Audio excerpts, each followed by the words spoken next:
morning. My name is Beleau, and I'm here to convince you of the socioeconomic and the academic shortcomings of racial integration. Slavery was the original sin of America, and just as in the case of Adam and Eve, these consequences have yet to end. Black Americans continue to suffer countless injustices at the hands of systemic racism within this country, and this trend doesn't seem to show any signs of stopping. Now, the importance of this issue of integration stems from the history of the Black American community. The civil rights movements of the 1950s and 60s sought to defend Black people's rights as enumerated by the 14th Amendment, but the public policy it inspired did so poorly. We fought for equity, for separate but equal, but what we received was integrated yet disadvantaged. This 14th Amendment, passed in 1868, stated that any person born or naturalized in the United States is a citizen thereof, and additionally stated that no law should be passed which infringes upon the life, liberty, or pursuit of happiness of any citizen. Now, between the passing of this crucial amendment and the civil rights movements, which I've already referenced, there was another crucial point in history. This point was Plessy v. Ferguson in 1896. This landmark case, originally in the context of railroad services in New Orleans, dictated that separate but equal facilities should be provided for both Black and white citizens. Now, following this, both the Plessy v. Ferguson case and the 14th Amendment, Black Americans still suffered from racism, especially in the South. And this led to the event known as the Great Migration, where many Black families chose to pick up their families and move to the northern and western cities of America. Now, as time passed and communities grew, sadly, so did violent racism. A great example of this is the Tulsa Race Massacre of 1921. In the neighborhood of Greenwood, Tulsa, Oklahoma, over 1,000 Black-owned businesses were burned down in a matter of 16 hours. This neighborhood, affectionately named Black Wall Street, saw people's whole livelihoods lost in less than a day. And this was not a singular atrocity. Others include the Atlanta race riots of 1909, the Chicago race riots of 1919, the DC race wars of 1919, and the Rosewood Massacre of 1923 in Florida. So then, this turbulent era preceding the 50s and 60s was in clear violation of not only the 14th Amendment, but also the Plessy v. Ferguson's decision of separate but equal. And this contradiction was the cornerstone of the landmark case Brown v. Board of Education in 1954. It was concluded by Chief Justice Earl Warren that separate but equal educational facilities are inherently unequal. 10 years later, the Civil Rights Act of 1964 followed, America's first implementation of their new integrationist strategy. Now, when I speak of racial integration, I specifically mean the doctrine whose inception began in the 1950s and 60s, and whose purpose was to eliminate academic and socioeconomic barriers set in front of the Black American community through the process of racial mixing. When I speak of the implementation of integration, I specifically denote the methods in which this new strategy was carried out through anti-discrimination laws, legislative acts, and federal institutes. Paramount among these legislative acts is the Civil Rights Act, which I've already referenced, as it was the first implementation of integration. It outlawed any discrimination in the hiring, promoting, or firing of employees in the workplace. This same year, the Equal Employment Opportunity Commission was founded, 1964. It had the purpose of filing lawsuits on behalf of aggrieved workers and additionally forbade any federal funding to programs deemed discriminatory. Now, this EEOC, originally with the purpose of only reporting on cases given to it directly, eventually took a more proactive stance, and this shift is what led to the strategy of affirmative action, which can be defined as any active effort done to promote individual opportunity for both minorities and women through the process of reallocating funds and resources. 4 years later, in 1968, the Fair Housing Act was passed, outlawing any discrimination in the sale, rental, or financing of housing. Now, other acts were passed which are notable because they provided legal standing for the ones I've already mentioned, such as the Equal Credit Opportunity Act and the Economic Opportunity Act. Despite the passing of all these laws, it is still true that there remains a level of inadequacy in both the socioeconomic and academic spheres of our Black American community. My analysis of a plethora of data sets, studies, reports, and historical evidence has caused me to conclude this point. The failures of racial integration have facilitated a cycle of stagnation within our Black American community. As I said earlier, several legislative acts have been passed to achieve an integrated society. Paramount among these acts is the Fair Housing Act, as it outlawed any discrimination in the housing markets. Now, we may analyze the partial failure of this FHA through our study of racial indexes. An index can be defined as the measurement of a particular group in a metropolitan area and how evenly they're distributed in comparison to another particular group. A level above 60% is deemed high amounts of segregation by scientists. And sadly, many of our large American cities reach this level. Chicago, New York, Los Angeles, Houston, Miami, even our own Shreveport area reaches a racial index level of 62%. This fact should be unacceptable if our true goal is to achieve an integrated society. But this failure of the FHA extends further past an inability to achieve integration, but also into a devaluation of property. A study on home ownership showed that in residential areas 50% Black or more, their housing held half the value of comparable housing in residential areas 1% Black or less. When this information is accumulated and totaled up, Black American property owners suffer a total loss of $156 billion. So then, there's not only clear lack of integration and prevalent redlining, but also a loss of property value amongst the properties of the Black American community, a core tenet of economic prosperity. Now, this FHA gave way to other laws such as the Equal Credit Opportunity Act. A study done by the Center for Investigative Reporting in 2018 analyzed 31 million records over a year-long course and 61 different metropolitan areas.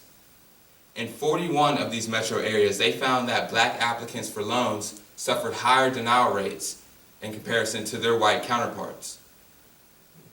So then,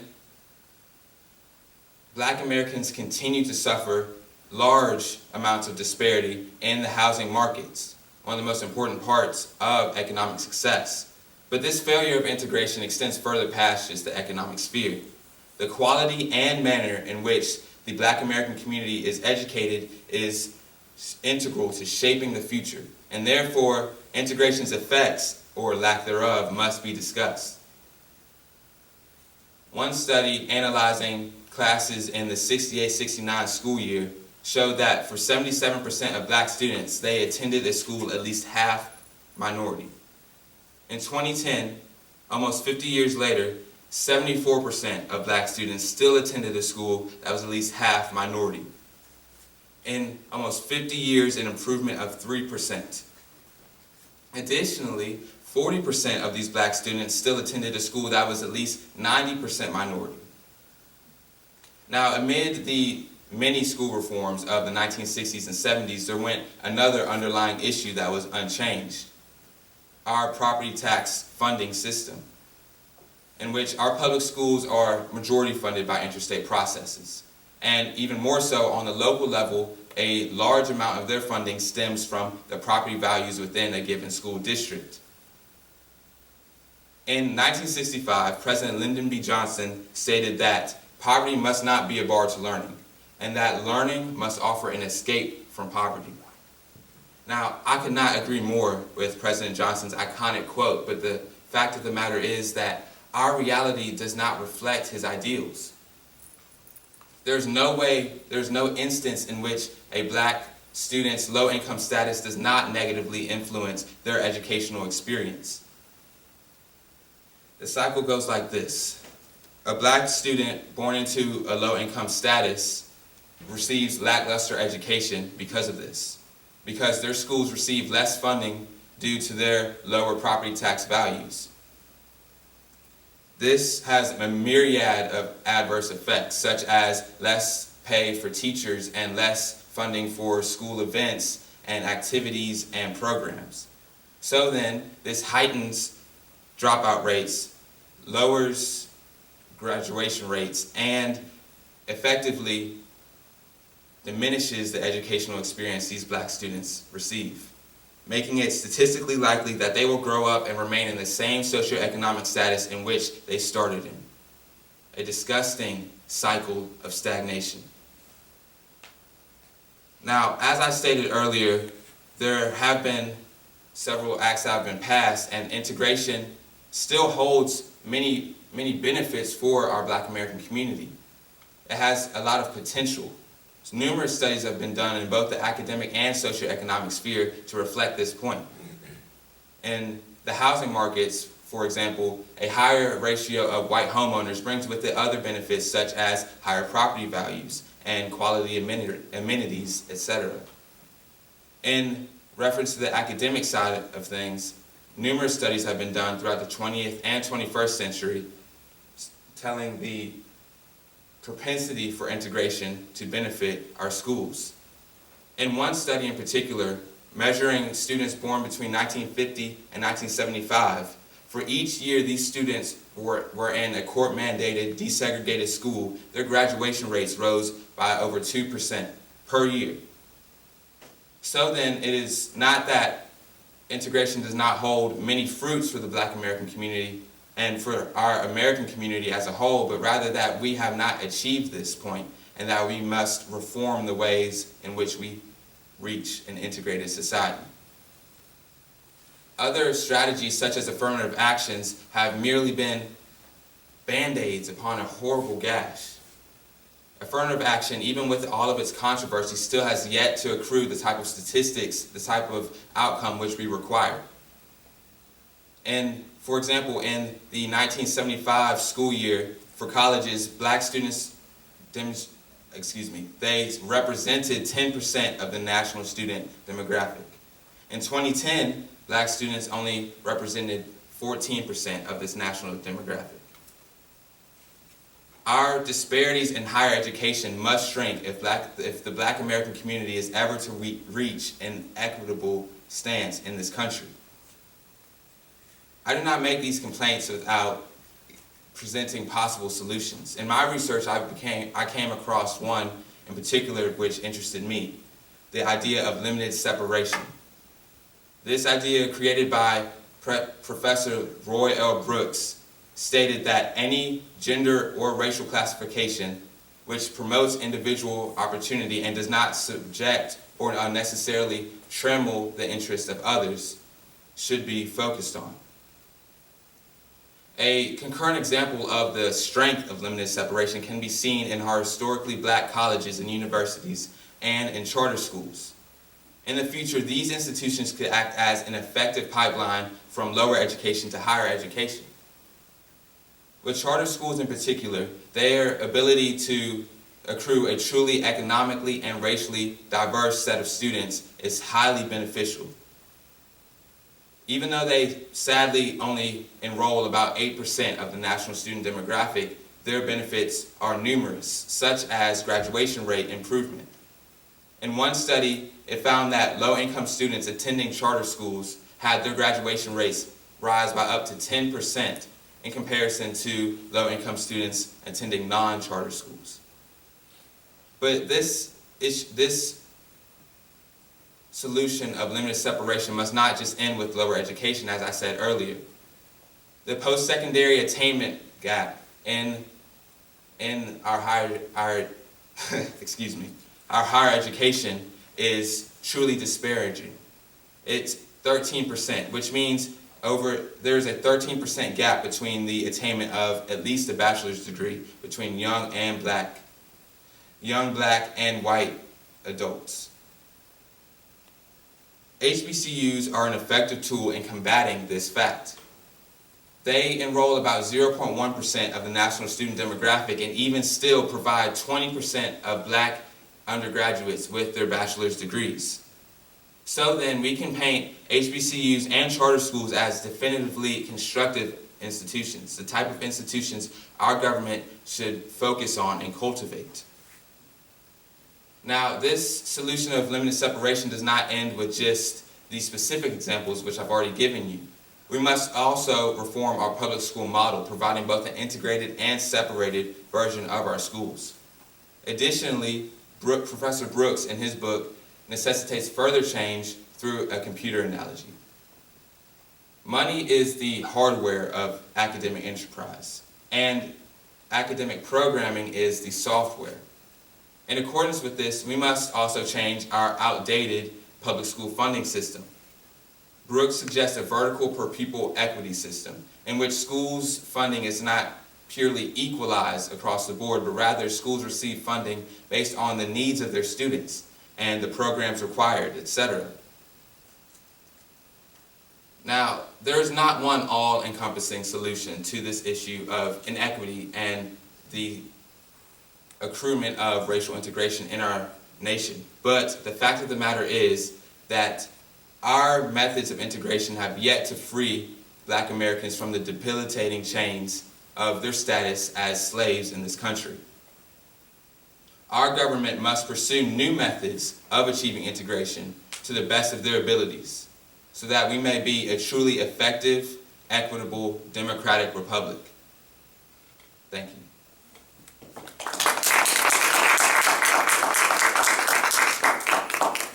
I'd now like to open the floor up to any questions you have concerning my thesis. I'll go. I feel like taking a big breath now. I just had a couple of questions that I wrote down because you had a lot of data in your paper, and I was interested about the charter schools that you mentioned. And did you do any research on the local charter school in Shreveport, the Magnolia Charter School, to know what how that compared to the data that you had? Did you do any research on that school? No, ma'am. Actually, my research did not lead me in that point. I did analyze charter schools on a more national level, but I did not specifically look into Magnolia Charter School. Okay. And the other thing, when you talked about I just wanted to make sure I understood the 20% of graduates coming from the HBCUs. Was that 20% of the overall black graduates in the nation? Yes, ma'am. Come from those? 20% of bachelor's degrees come from HBCUs for black undergraduates. Yes, ma'am. Okay. And then my last question is, based on all the proposals that you put forth for the limited separation, what would the assimilation look like after that, back into society after the limited separation? How would that look? Well, ideally, it would result in a more mixed society, in the sense that more methods of achieving this integrated society are present. But additionally, this limited separation brings into the forefront the idea that us as black Americans should have the option to separate if it would benefit them. And this has not been an option in the past, but it would bring with it numerous benefits, as I painted in my thesis. Well, those are all my questions. So now that I don't have any questions, I have a statement. Congratulations to you for finishing this. I know that you've worked hard. You have been very passionate and committed to what you wanted to do, and I commend you for finishing. Thank you. Thank you. I appreciate it. Yes, ma'am. First of all, I just am so grateful for the work and research you put into this paper. The first time I encountered it, you moved me to see the cycle of stagnation. So anytime I can grow and develop in my understanding of something that is in need of reform, it's appreciated very much, so good job. So I want to ask you a question concerning Brooke's position on vertical pupil equity system and that suggestion. How do you see that? You mentioned for public schools, for charter schools. How about for PCA? How do you see his point of view of value to us here? Well, initially, his point of view is really for public schools, but I would say, well, I'm sorry, could you rephrase that question? Okay, so let me paint it, I guess, in a little broader picture for you, and then we can bring it into PCA, I guess. Okay. So in the cycle of stagnation, it is definitely based on a tax revenue funding system that is hindering education of blacks. I guess, would you agree with that? Yes, ma'am. Yes, ma'am. Okay, so in his, from what I understand from what you've shared, the use of how he wants to change that public system funding is not based on the socioeconomic revenues that are based on housing criteria. Right. He, instead of relying on our school districts to decide where property taxes go for school funding, instead really focus it on which schools need it and not limiting it to just your school district. Okay, good. So now taking it to PCA, which is scholarship funded based on financial need of the student, how do you see us broadening the criteria we use to focus specifically on the need of black students? Well, I would say that scholarships, as you already mentioned, is a very good avenue for that, because a lot of times private schools such as PCA can reach values that are kind of unaffordable for a large amount of people, not just people in the Black American community. Other than that, I haven't put too much thought to actually applying it to PCA, but off the top of my head, I would just say, I guess, getting the name out there, really. Not that it hasn't spread already, but that many people I talk to don't even know PCA is an option.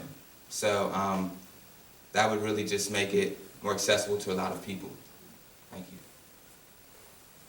Thank you, Sage. It's a really important topic, and you did a great job of researching it and presenting a lot of important facts with it. One of the things as I was reading through your paper, I was struck by is, a lot of these laws were passed over 50 years ago, and the amount of progress that's been made is actually paltry. Yes, sir. It's shocking how little progress. I'm curious if you had any kind of like big picture assumptions on why there's been so little progress. Okay, thank you for your question. I'd like to take this opportunity to really explain what I mean by integration further. I see integration as an action word, not just something that's purely a federal thing to be applied to schools on a national level or by just our government, but rather that both Black and white Americans must have the drive to become an integrated society. And I feel like this lack of effort amongst all of us, just on a individual level or community level, is partially to blame for our lack of integration in our present society. Good, I appreciate that. As you were presenting, 82% of revenues for public schools come from property taxes. Do you know how long that's been the policy, approximately? In my research, I found that while I didn't see a specific start date for us going over to that public school funding model, it has been the fact for the better part of the 20th century and into the 21st. Gotcha. Because it seems like when those laws were passed, they were doomed to fail from the very beginning because they didn't address the funding issues. Would you agree with that? I would, and as you're saying, it's a very old model, and that's why it's been so ineffective, because it's yet to change and morph as times have changed. And so I guess the last question I have is related to your last illustration. So, thinking about equity, basically for weaker students, you would provide more funding, just to help them get a leg up, as it were. Yes, sir. But it seems like the current system isn't even at the point of equality. So it's like, is that true? I would agree, yes, sir. So, But I specifically use the term equity. I don't know if this is your question or not, but just as an aside, I specifically use the term equity because equality in a lot of instances can be referred to having laws which support all people, which would be the case in our current society. There are no laws permitting the discrimination in our society, but rather equity specifically accounts for the differing circumstances amongst different people, and this is why I chose to really focus on that point. gotcha. And I guess going back to the local context, when we consider Bossier Parish, you have some schools that are really good that tend to be in the wealthier parts of town, and some schools that are really not good that tend to be in the poorer parts of town. I guess I've reflected on this over the years and just thought, like, why is funding disparate, different even within a parish? I didn't know if you'd reflected any of that in writing Yes, the paper and researching. I think we can kind of see where that comes from in our how our census tracts and how our school districts are drawn out within parishes. A lot of times they group those of similar economic status together, and this creates a lack of economic diversity, which in a lot of ways also brings about a lack of racial diversity, at least in our area. So, for example, there's Bossier High School, which is in a lower economic part of town, and it's also heavily black. And then there's Airline High School, which is not lacking in diversity, but rather in a better part of town and has more, better funding. Good, thank you. Thank you. I have time for one more question. Well then, it seems that all the questions have dried up. So if you do have any other inquiries, I'd be happy to talk about it at a later date. And I'd just like to thank you for your time and thank you for this opportunity.